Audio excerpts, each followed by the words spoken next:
এই দুনিয়ার জমিনে যারা আল্লাহর কোরআনকে ভালোবাসে, এই দুনিয়ার জমিনে যারা কোরআনের তেলাওয়াত শুনে কোরআনের মজমায় আসে, এই দুনিয়ার জমিনে যারা কোরআনের জন্য জীবন দেয়, এই দুনিয়ার জমিনে যারা কোরআনের শাসন প্রতিষ্ঠা করার জন্য আন্দোলন করে, এই দুনিয়ার জমিনে আল্লাহর কোরআনের রাজ কায়েম করার জন্য যারা দিন রাত চেষ্টা করে, মেহনত করে, চোখের পানি ফেলে, আল্লাহর পয়গম্বর হাবিব কিবরিয়া নবীজি বলেন এই দুনিয়ার জমিনে আল্লাহর পেয়ারা ভুক্ত বান্দা হচ্ছে তারা। আল্লাহু আকবার। আল্লাহর নবী হযরত সাহাবায়ে কেরামদেরকে বলেন, ও সাহাবীরা তোমরা শোনো, এই দুনিয়ার জমিনে যে কোরআনকে মহব্বত করবে, এই দুনিয়ার জমিনে যে কোরআনকে ভালোবাসবে, এই দুনিয়ার জমিনে যে কোরআনকে সম্মান করবে, শুধু কোরআনকে সম্মান নয়, যারা হামিলে কোরআন, হাফেজে কোরআনদেরকে যারা ভালোবাসবে, আলেমদেরকে যারা ভালোবাসবে, ওলামায়ে কেরামদেরকে যারা ভালোবাসবে, যারা কোরআনের কথা বলে, যারা কোরআনের কথা বলে, আল উলামা ওয়ারাসাতুল আম্বিয়া, তারা হচ্ছে আল্লাহর পয়গম্বরের ওয়ারিস। ঠিক কিনা বলেন? যারা কোরআনের কথা বলে তারা হচ্ছে আল্লাহর পয়গম্বরের ওয়ারিস, তারা হচ্ছেন আল্লাহর নবীর ওয়ারিস। হাবিব কিবরিয়া বলে, ও সাহাবীরা এই দুনিয়ার জমিনে যে কোরআনকে মহব্বত করবে, কোরআনকে ভালোবাসবে, এই কোরআন তাকে পাহারা দিয়ে দিয়ে আল্লাহর জান্নাত পর্যন্ত পৌঁছে দিবে।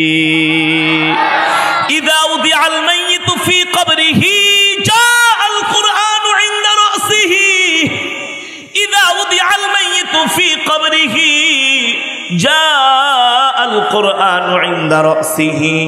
এ দুনিয়ার জমিনে যে কোরআনকে ভালোবাসবে, ওই ব্যক্তি যখন ইন্তেকাল করবে, ওই ব্যক্তিকে যখন গোসল করাবে, ওই ব্যক্তিকে যখন জানাজা দিবে, জানাজা দেওয়ার পরে যখন তাকে গোরস্থানের দিকে নিয়ে যাবে, আত্মীয় স্বজন, সন্তান সন্ততি তার পিছনে পিছনে যাবে।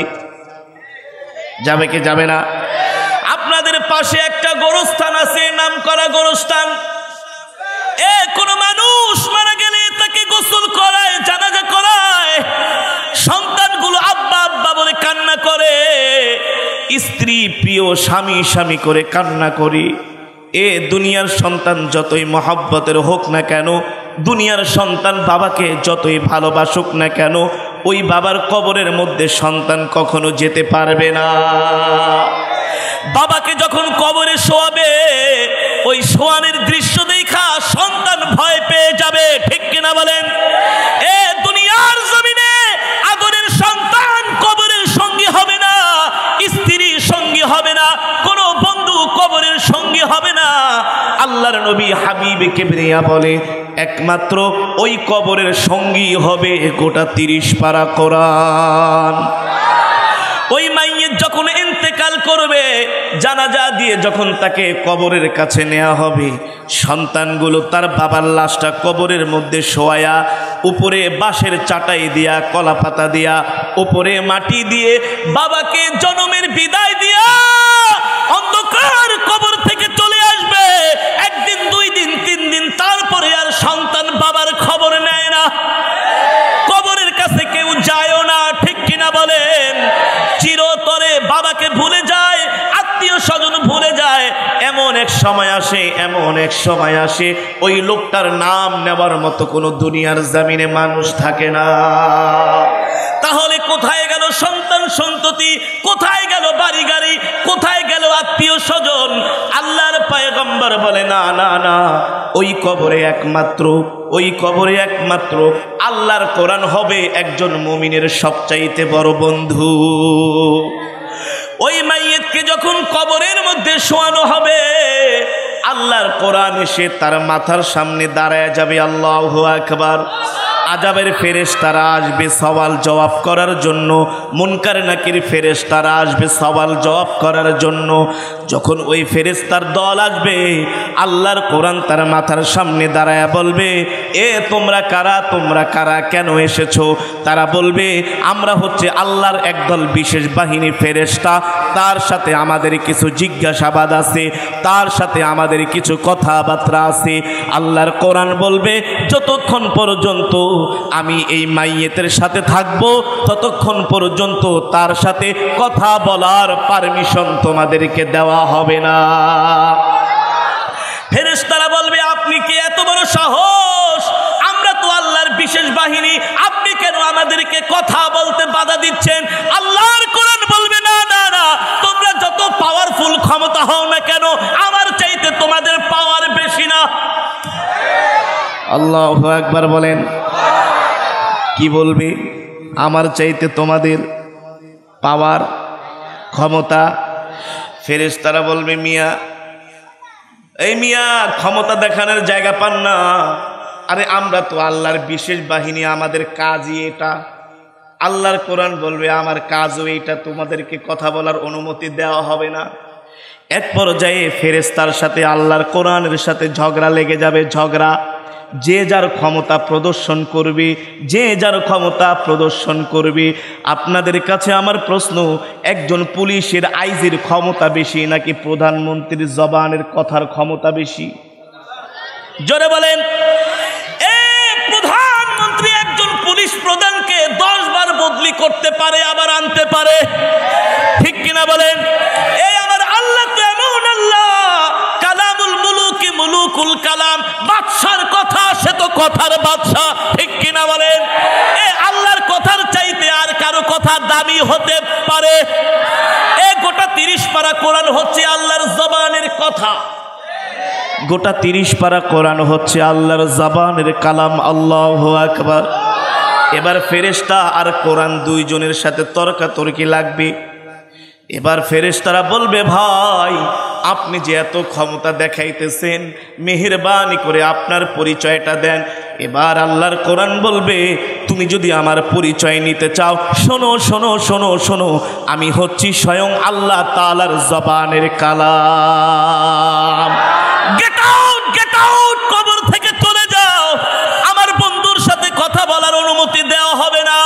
এ ফেরেশতা, এটাও শুনে রাখো, যতক্ষণ পর্যন্ত আমার বন্ধুর জন্য জান্নাত নিশ্চিত না হবে, ততক্ষণ পর্যন্ত আমি কোরআন আমার বন্ধুকে ছেড়ে যাব না।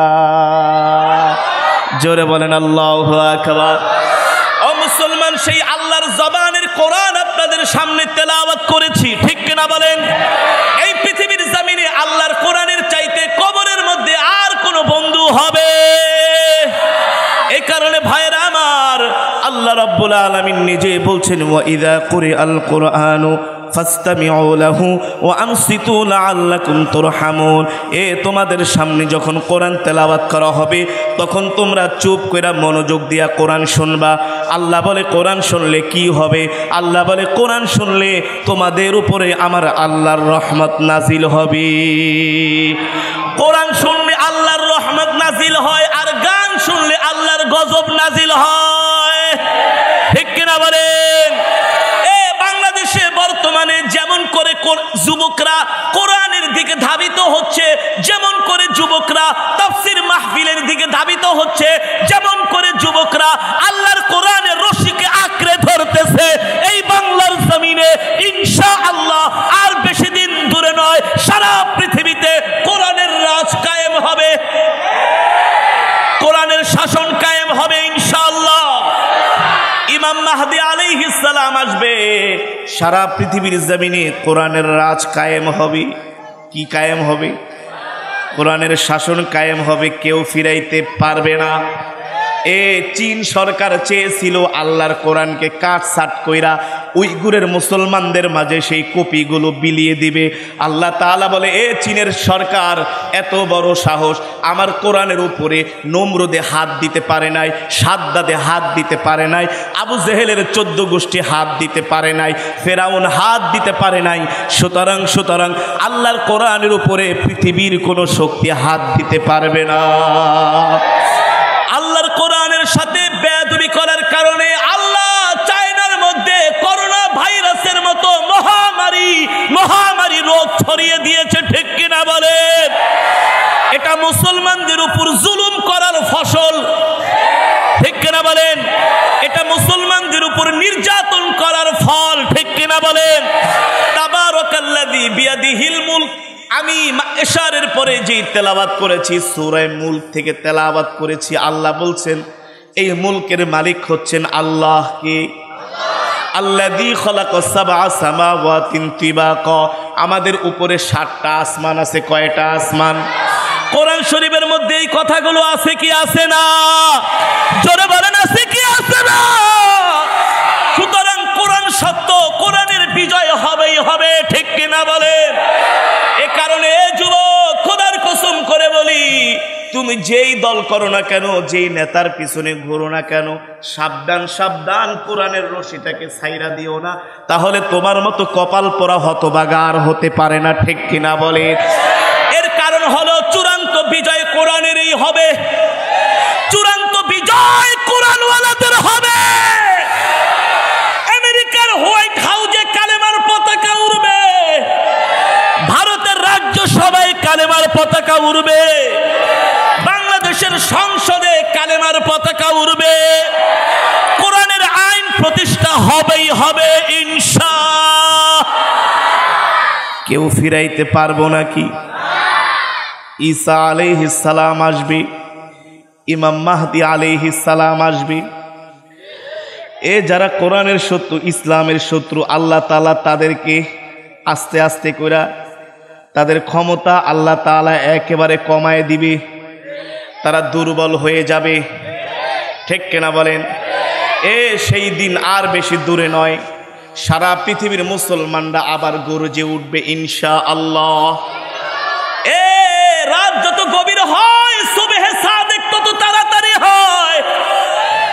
সারা পৃথিবীতে মুসলমানদের রক্ত ঝরতেছে, মনে করছো শুধু মুসলমান মার খায়াই যাবে? মার খেয়ে যাবে না। আমার নবী 12 বছর পর্যন্ত মায়ের খাইছে। কত বছর? 12 বছর মায়ের খায়া কোরআনের দাওয়াত দিয়া 313 জন জোগাড় করছে। কতজন? আল্লাহ বলে, ও নবী, আর মায়ের খাওয়ার সময় নাই, এবার রণাঙ্গনে ছোটেন, এবার লোহার রড নেন, রড, যে থাপ্পড় দিবে থাপ্পড়ের প্রতিরোধ করবেন, ঠিক কিনা বলেন? যে বিনা কারণে আপনাদের গায়ে হাত দিবে তাদেরকে ক্ষমা করবেন না, ঠিক কিনা বলেন? মুসলমান চুপ রয়েছে, ইনশাআল্লাহ এমন বিস্ফোরণ ঘটবে মুসলমানদের মাঝে, এমন বিস্ফোরণ ঘটবে, যুবকগুলো ঈমানওয়ালা হয়ে যাবে, ইমাম মাহদির সৈনিক হবে, ঠিক কিনা বলে? ঠিক কিনা বলে? সুতরাং সেই প্রস্তুতি আমাদেরকে নিতে হবে, আমাদের ঈমানকে জিন্দা করতে হবে, কোরআনের রশি আঁকড়ে ধরতে হবে, ঠিক কিনা বলেন? আল্লাহ তাআলা যে কোরআন আমি আপনাদের সামনে তেলাওয়াত করলাম, এই কোরআনের রশি আঁকড়ে ধরার তৌফিক দান করুক, বলি আমিন। ও যুবক, খোদার কসম করে বলি, শেষ বিজয় হবে ঈমানদারদের, শেষ বিজয় হবে মুমিনের, শেষ বিজয় হবে কাদের? মুমিনের। শেষ ভালো যার, সব ভালো তার। এ কারণে কোরআনের রশিকে ছেড়ে দিও না, কোরআনের রশিকে আঁকড়ে ধরো, ইনশাআল্লাহ বিজয় আমাদেরই হবে। নাসরুম মিনাল্লাহি ওয়া ফাতহুন করিব ওয়া বাশশিরিল মুমিনিন, ঠিক কিনা বলেন? ওয়া মা আলাইনা ইল্লাল বালাগ। ওয়াসসালামু আলাইকুম।